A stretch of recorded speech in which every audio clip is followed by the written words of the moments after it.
This is the Louie T Network. In the Lab Room.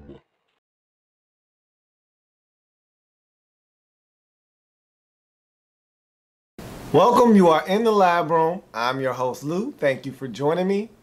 It's Tuesday here in the lab room, which means we've got some Monday night football to attend to. Green Bay Packers at home hosting the Chicago Bears in what I like to call a little bit of NFC North family business. So, Packers coming into the game at 5-2, playing some extremely good football. Bears coming into the game at 4-3. No Jay Cutler, no Lance Briggs. I said no chance. Except if something were to happen to Aaron Rodgers, which is far-fetched to think that something would. I mean, he's been in the league, 6, 7 years? Been a starter for the Packers for about 4 years strong now. I've never seen Aaron Rodgers miss a game except for when he got that concussion about 2 seasons ago.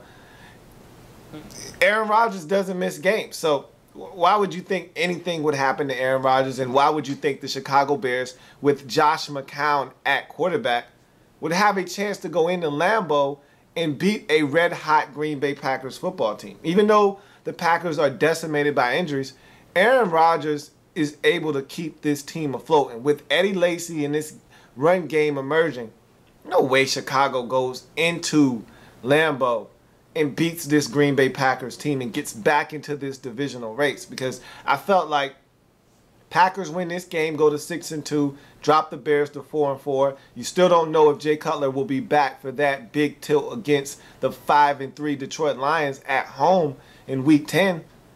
They could easily fall from the ranks in this division and fade to black if Cutler doesn't come back fast enough.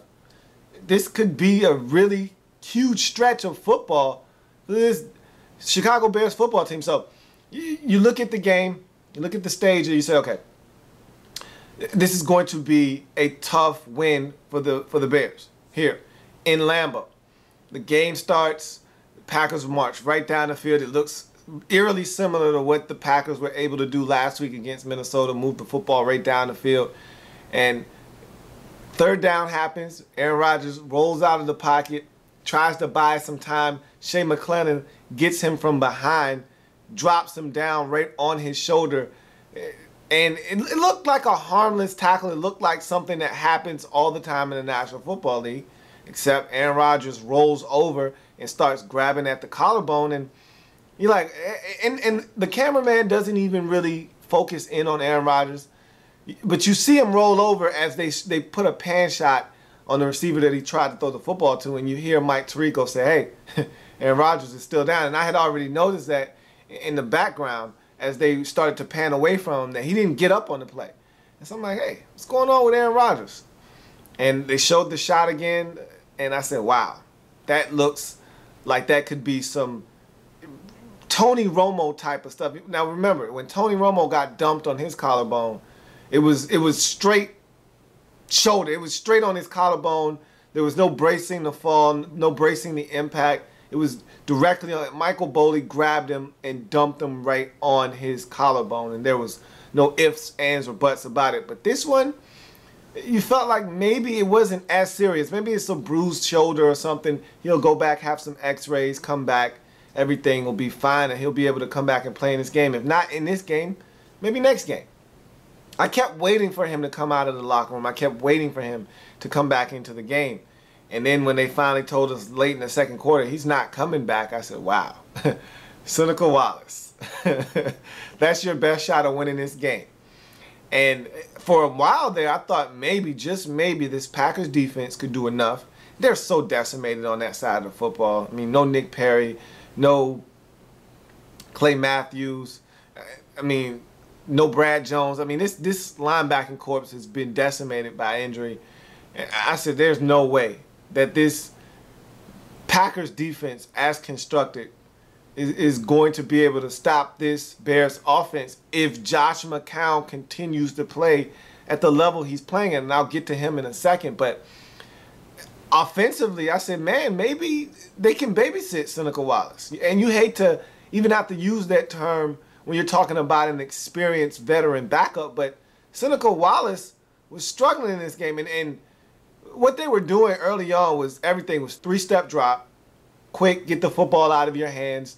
And he was throwing to Andrew Corliss a heck of a lot. And I'm like, man, they can't live like this. They got to push the ball down the field. They got to threaten this Bears defense, or else they're just going to pack everything in. You know, this play right into the Bears' hands. They play that cover two shell, and they want you to throw everything short. They want to keep everything in front of them. And then with him in the game, they didn't go down the field that much. And the running game, surprisingly, actually worked. I was surprised because I felt like with Seneca Wallace in the game, you can load up the box and force Seneca Wallace to beat you. And I don't think Mike McCarthy had confidence that Seneca Wallace could beat the Bears. I don't think Seneca Wallace had confidence he could beat the Bears. I don't think the Packers had confidence that Seneca Wallace could help them beat the Bears. Yet the running game and Eddie Lacy and James Starks were really keeping this team afloat in this football game. James Starks with an early big run for a touchdown after a blocked punt. And you have Eddie Lacy ripping off about a good 47-yard run down to the 1-yard line. He finishes off that drive with a 1-yard touchdown plunge. So they did their part offensively on the ground. It was just a matter of getting Seneca Wallace to be able to sustain offense. You know, pick up first downs, move the sticks, give yourself a chance to call more plays and see if you can get something going. Problem was Seneca Wallace just wasn't able to do that in this game. If you look at the Chicago Bears in this game, what they were able to do was they got rid of Aaron Rodgers, which was the only way they could have won this game to me, is to not have Aaron Rodgers play for 4 quarters. Well, they got him out of the game relatively early. He was done in the first quarter. So what they needed to do now was find a way to get their offense off the ground and running, and they did that. I mean, Josh McCown and what he has been able to do since he's come into the game against Washington late in the second quarter in week number 8 has been phenomenal. And again, it's crazy because I'm seeing a resurgence, and I talked about this in the offseason, about backup quarterbacks and teams really needing to value the backup quarterback position, because in the National Football League, you're one hit away from having to rely on a backup quarterback. And a lot of times in this league, it's not for a half of football. It's not for a game. It's for about a 4 or 5 game stretch. It's usually a 2 to 4 week stretch where you've got to rely on a backup quarterback. And if you can't do that and feel competent that your backup quarterback can come in and play some solid football for you, you're going to be in trouble. And the Tennessee Titans found that out this season, and teams find that out all the time. The Cleveland Browns have been playing musical chairs at the quarterback position because their quarterback situation isn't stable. So have the Minnesota Vikings. We've seen it in Jacksonville. If you don't have a viable backup, and in some cases you don't have a viable starter, your backup means absolutely nothing. If you don't have a viable backup in this league, you're going to be in some trouble, because you never know when you're going to have to break that glass in case of an emergency and pull that backup quarterback out and have to use them for an extended period of time. Look at the Buffalo Bills. This could easily be a 4-5, a 5-4 team right now if they had a competent backup quarterback. And Thad Lewis played well, but he's been injured himself. And so this has been a situation. Them not having a backup cost them that Cleveland Browns game. Talking about the Buffalo Bills. So what Josh McCown has been able to do, I'm telling you, I've been thoroughly impressed, because I've said this many a times. I don't trust any McCown, any McNown, K McNown, Josh McNown, you name it, I don't trust him. So looking at Josh McCown now, I'm like, wow, he's playing well. I mean, I didn't see this coming. I've seen this guy in the league for about a decade, and he's never, ever impressed me. Now he's playing really good football, and I don't know, maybe the credit needs to go to Mark Tresman. He's somewhat of a QB whisperer. I can't do anything but agree with that if you look at the product that they're putting on the field. And they haven't missed a beat in Chicago with Josh McCown running this offense. He looks good. He's mobile. He's throwing the football well. He's calling a good game. He's audibling. He's getting into good plays.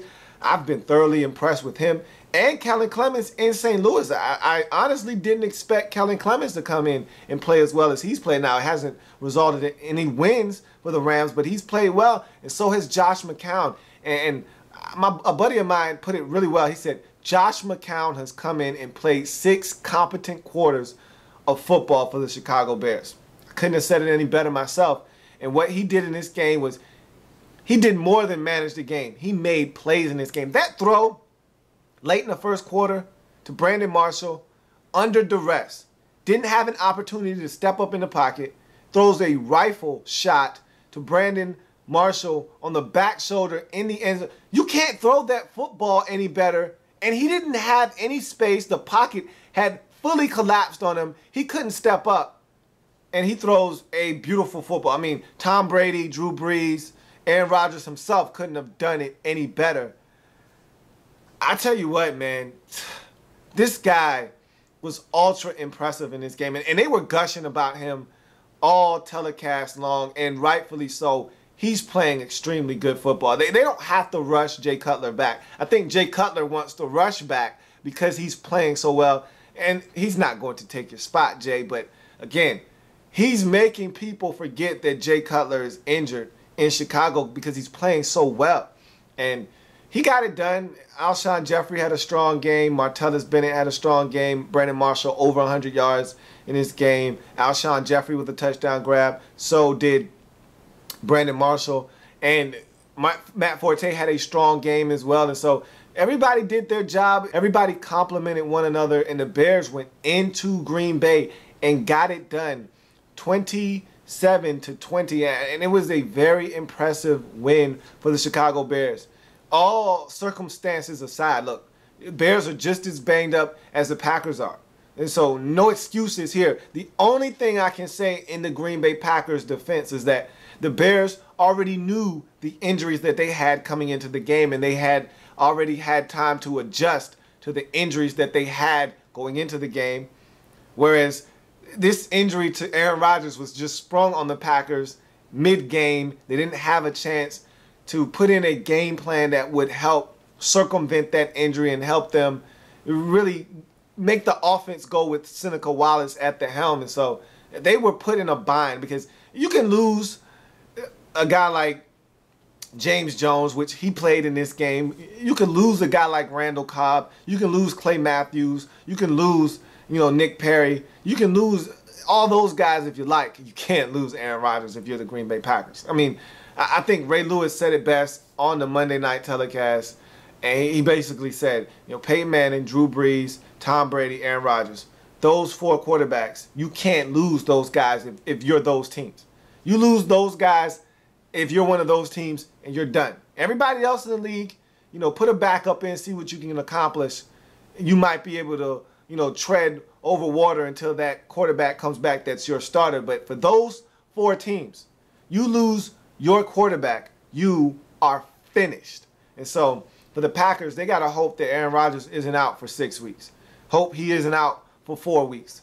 Hope this is a 3-week or a 2-week injury, and maybe, just maybe, they can get by in the next 2 or 3 weeks without Aaron Rodgers and still be relevant in the NFC North division, and probably more importantly, relevant in the NFC playoff picture. Because if he's done for 2 or 3 weeks, that being Aaron Rodgers, I can't see them even being in second place in this division, let alone first. So he might come back, and it could conceivably be 2 or 3 games out of first place in the NFC North division. So you want to be around in the NFC playoff picture, period, when he comes back, if you are the Green Bay Packers, because I don't know if you can win with Seneca Wallace. I just don't. I was not impressed with what I saw, but again, they didn't have time to game plan, to put in a plan in place to help Seneca Wallace get, through this game and help them win. Now, if you give them a week of practice time and he's getting the first team reps, and you can put in some plays that maybe accentuate his strengths, maybe you can start winning some games and get some things accomplished with Seneca Wallace. And if this run game continues to play that well like they did in this game, you've got a shot in Green Bay, but it's going to be a long uphill battle. without Aaron Rodgers. Now, it's just a waiting game to see how long he's going to be out and the extent of his injury. We know he has a crack in his collarbone, which isn't good. And I heard someone say it was a minor crack. There's no such thing as a minor crack in your collarbone. If you got a crack, you got a crack. It's got to heal. Now, I'm pretty sure there's more severe and stages and levels of severity to cracks in your collarbone, but it's a crack nonetheless, one that has to heal for him to get back on the field. And so this is going to be a tough situation for the Packers to overcome. We'll see how it all unfolds and how long he'll be out, but I tell you this much. That was a huge win for the Chicago Bears on the road. No Aaron Rodgers. With Aaron Rodgers, it doesn't matter. Huge win on the road for this Chicago Bears team, able to pull it out. Now, it's a three-way tie atop the NFC North at 5-3. Lions, Bears, Packers, oh my. So now I don't really know how this thing is going to unfold. Huge matchup in Week 10. Bears at home hosting the Detroit Lions. Lions have already beaten the Bears once this season. So Cutler is talking about potentially coming back. I'm hearing conflicting reports. I'm hearing Cutler on one side saying, I don't know if I'll be ready. I'm hearing another report saying Cutler says he'll be ready to go against the Lions on Sunday. So I don't really know what to believe there. I'll have to stick around and see and read some more articles and see what's coming out of Chicago to see if he's going to play or not, because I think it makes a difference. But Josh McCown has been playing so well that, honestly, I feel like the Bears have the momentum here, but the Lions are coming off a bye. They're playing good football. It's going to be a very interesting game. That's one of the matchups to look for in week number 10, that's for sure. But Bears get it done 27-20, go to 5-3 in the season. Packers lose the game and, more importantly, lose Aaron Rodgers for an unspecified amount of time, and they go to 5-3 on the season. So that's going to be a fun division to watch down the stretch, as now we start to go to the second half of the NFL season. 3 teams knotted up at 5-3 in the NFC North division. So you know what time it is. Go ahead, toss it up. Let's tack on this quick extra point. And for the extra point, I've got a number of topics that I just want to breeze through. I don't want to spend a lot of time on any of them in particular, but the Jonathan Martin situation, that has gotten out of control in Miami. I mean, there's so many different layers to this. I don't really want to break this down here. I'll do that on another platform. I'll just say this. People have their opinions about Jonathan Martin and Richie Incognito. I know this. Richie Incognito is crazy. He's always been crazy. He's one of those guys you just don't mess with around the National Football League. And so I don't know if Jonathan Martin was afraid of him. I hate using the term bully when we're talking about adults. You know, bullying is for kids. You know, kids are bullied. If you're an adult, you're not bullied. You can't be bullied as an adult. At least I don't feel like you can.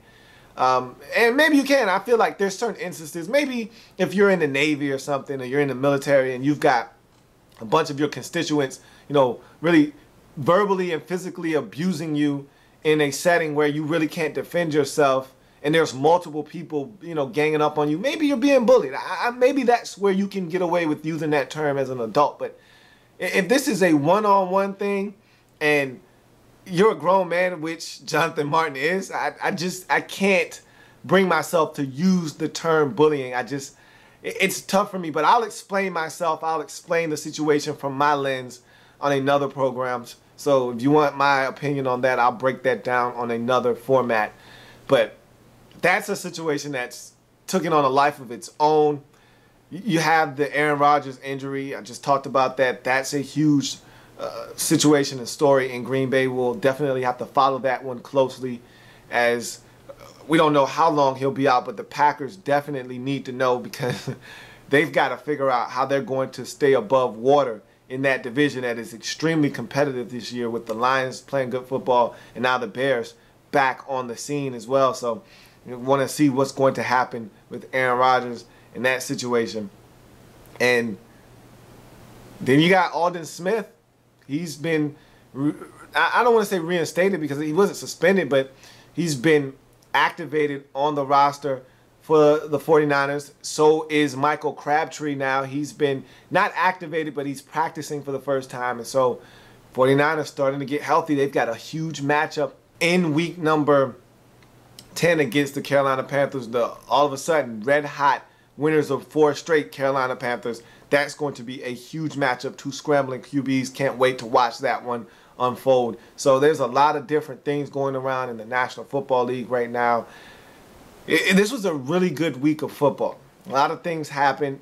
A lot of games were more competitive than we might have initially thought. And so we'll see how Week 10 is unfolding. I'll look at the slate, try to see what's going to happen and break that down. Come back on Wednesday, Pick 'em Weekly, Sole Survivor of the Week. I want to see you back here on Wednesday. If it happens in the National Football League, whether big or small, we cover it all here in the Lab Room. See you on Wednesday. Join me when I break down my Pick 'em Weekly. Had a solid week. Could have been better. Packers let me down, but again, they had some circumstances that were unforeseen that saw them lose that game, so I cut them some slack. Had a solid week, and I'll give you my sole survivor for week number 10 in the National Football League. See you then. Like the content? Want more? Sub up. In the Lab